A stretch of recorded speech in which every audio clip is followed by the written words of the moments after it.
Hi there. Hello. What's this? My obligation to provide you with a running motorcycle. I feel ashamed that you got the motivation a week ago, 2 weeks ago, to ride, and your KX100 didn't start. But I think it will tonight. I looked into why you couldn't get it running when you tried. Sure enough, it was out of gas.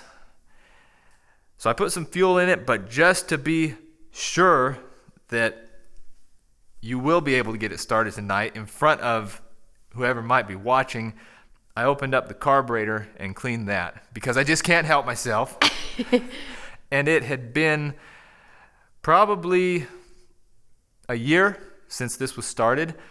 Carburetor did have some fluid inside of it that was thicker and darker than fresh gas, but all the jets and passages were clear and there wasn't any crustiness in there. This video isn't mainly about the motorcycle in front of us. The main topic of this video is answering a question I got from a viewer. He said, "Jake, I have such and such a motorcycle. What is it worth?" I can't tell you exactly what it's worth, but I do want to share how I price things that I want to sell and some general concepts and helpful hints about selling on Facebook Marketplace or 100 years ago, Craigslist. I think that's probably enough monologue. Would you like to attempt starting your motorcycle? Yes! Choke is on. I'll turn the gas on for you. And I'll open up the garage door. I left it closed because I know you get chilly at night. I do.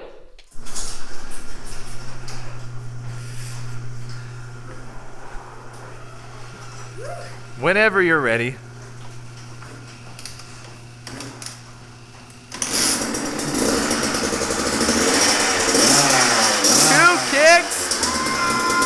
Two kicks. Very nice. I think it looks really good with that LED headlight.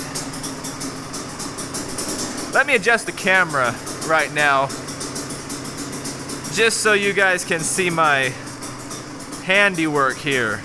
Woo! You plan on going for a ride? Keep it running. I didn't turn the choke off. Maybe turn it off now. Yeah.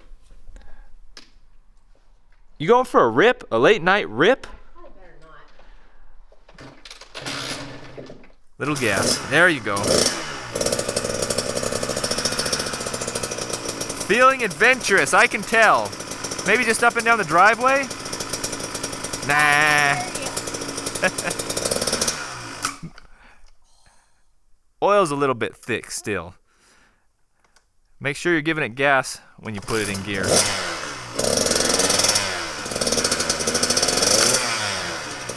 She's a pro. She's a pro.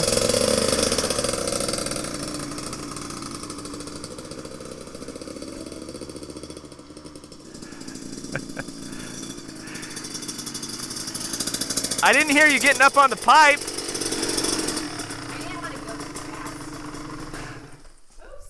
I'm playing. The main topic of this video: what is my motorcycle worth? What should I price it at if I want to sell it? What I do when I want to sell a machine is search for similar machines on the marketplace, and depending on if I'm in a hurry to sell it or not, I list it at slightly below what I believe the market on the machine is, or slightly above, respectively. It can be difficult to judge how your machine fits in with the others, but if you're not in a terrible rush, list it a little bit high. You can always come down on the price. Don't go up on the price. It's bad form. If you list something for sale, sell it at the price you listed it for, or maybe not sell it at all. Don't even think about deleting and relisting, because everybody will know that you're a goof. You don't know what your machine is worth, and now you're trying to claw back some of that money. Let me know if I actually provide some useful information, camera girl. I'm getting to it. List it a little bit high, unless you're in a terrible rush. And if you are in a terrible rush, then you need to rethink your life choices up to that point. And slow walk it down, depending on how much action you get. If nobody contacts you for days or weeks, your price is too high. Probably. It's not the pictures. Maybe it's the time of year, but one of my favorite sayings is, if it's not selling, the price may not be the problem, but it's always a solution.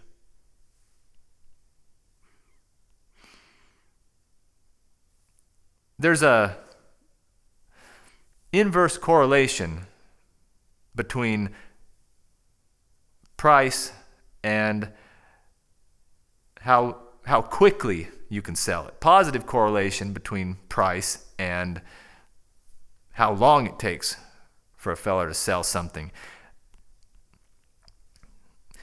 A theory to keep in mind is that regardless of what you're trying to sell, this XL600R frame, for example, given enough time, there's somebody somewhere who will pay $1 million for that. Name your price. Somebody at some time in history will pay $1 million for that. It might take 10,000 years, but you understand. He's out there. She's out there. That's the extreme end of things as far as extremely high price, extremely long time to sell. At the other end of things, I could sell just about anything in this shop, excepting maybe the XL600 frame, in 30 seconds. This Honda 250 three-wheeler, I could sell in 30 seconds for $5 to our son. Done deal. So there's the two extremes. It's just a matter of holding out for as much money as you can while still sticking to your time frame. And keeping in mind your local market. Right. But as long as you stick to the idea of making sure you list it high enough that you're not terribly under market, you can walk it down. Yeah. With time. With houses, especially, this is mainly about vehicles, but especially with houses and sometimes with vehicles, don't chase the market down. Don't be afraid to lower the price if you're not getting any action. Because you may just be behind the curve and eventually sell the thing for less than you could have sold it for in the summertime. If it's a jet ski or a snowmobile. That might be all I have tonight. And I hope I answered the gentleman's question. I do have something else. I like the sound effects. Overall, Facebook Marketplace is an efficient market, which means that discrepancies in pricing are taken care of really quickly. If something is listed terribly below market, it gets purchased really quickly. And if something is listed above what it should be, it sits there. It just sits there. And it's not the pictures. It's not because you should have put it on Cycle Trader or your local newspaper classified ads. Your price is too high, or you're obnoxious in your posting. Be kind. people are going to ask you if the item is still available. It's already pre-written in the Facebook. So don't get irritated over that. You'll die early. I need to take a moment and recognize that a fellow YouTube creator, I believe, just passed away, and I didn't know him, but he was my age, and he worked on motorcycles on YouTube. He wasn't a goof like me, or a bozo like the people that raised the prices once they already listed it for one price. But he had an eye for quality, and may he live in paradise eternally. His name was Cameron Nimella. Somebody's dying every moment of every day, and I feel sorry for all of their families. I'm not sure if I feel sorry for the deceased. They may be living it up. So pour some premix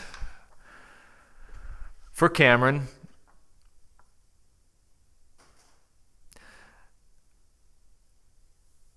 Good deals do come through, though, on Marketplace, and I have a couple that I saw just within the past few days that I screenshot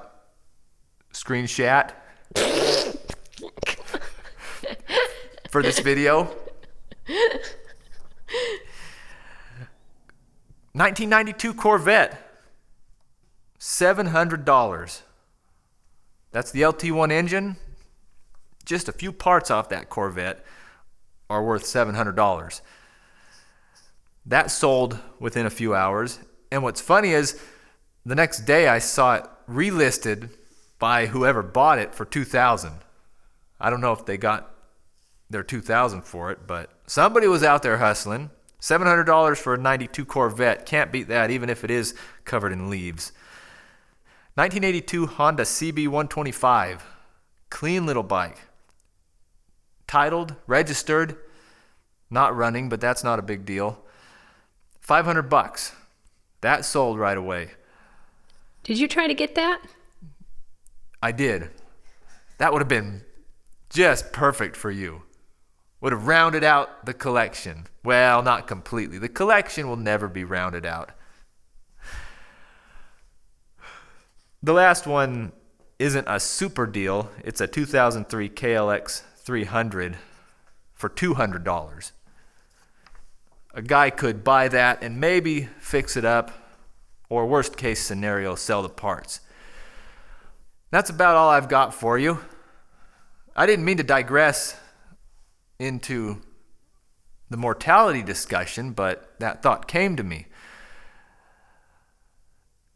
If you're interested in watching yesterday's video, I'll put a link to that up on the screen, and if you'd like to see what's happening next, I'll put that video up there as well.